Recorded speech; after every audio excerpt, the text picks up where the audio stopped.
Surging gas prices are a global issue, but the extent to which the consequences are allowed to crush consumer and business finances is a Conservative issue. While bill payers have grown increasingly anxious about how they will make ends meet, UK oil and gas producers, as we've heard, are making near-record profits on a scale not seen since before the 2008 financial crash. The industry has suggested that to tax them more would deter investment in renewables, and we've heard some comments to that of that nature from the opposition bench, or from the government benches today.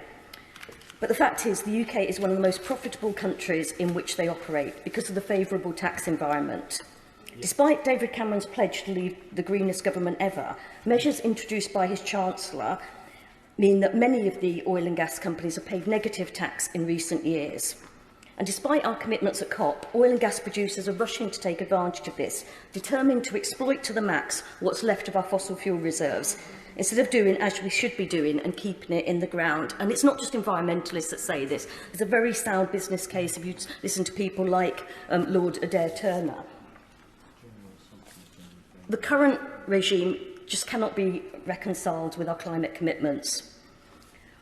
The long-term solution to this crisis is not churning out more fossil fuels, but a switch to sustainable energy sources to avoid a reliance on volatile gas markets. And that means investing now in renewable energy, insulation of homes and installation of heat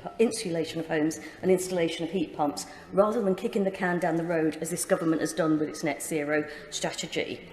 The Chancellor needs to act on this. But until he does, oil and gas producers need to pay their fair share of tax, rather than expecting energy bill payers to pick up the tab for them. And if Tory MPs, I see there's only one or two left in the chamber now, but if they care about their constituents and the cost of living crisis, they should join Labour in the division lobby tonight. The fact is, rather than adopting Labour's plans to prevent millions from falling into fuel poverty, the government has actually, in presiding over wage stagnation, universal credits cuts and national insurance hike, accelerated that process. The owners of local cafes, barbers and bakeries didn't have the luxury of jetting off to California when the going got tough over the Christmas period, like the Chancellor did. They were struggling to keep going, despite the supply chain issues, the depleted workforce, the rise in inflation. Was expecting the Chancellor to be doing his job too much to ask? But at least Labour is here today, doing the Chancellor's job for him. The £600 million contingency fund proposed by Labour offers tangible and immediate support to businesses and families crippled by inflation.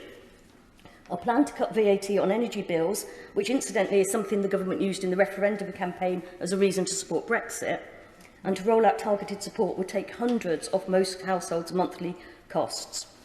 In rejecting the windfall tax on oil and gas companies, the government sends a clear message to millions of families and business owners across the UK that when it comes to choosing which side they're on, they care more about the oil and gas producers profiting and polluting than they do about keeping pensioners warm this winter.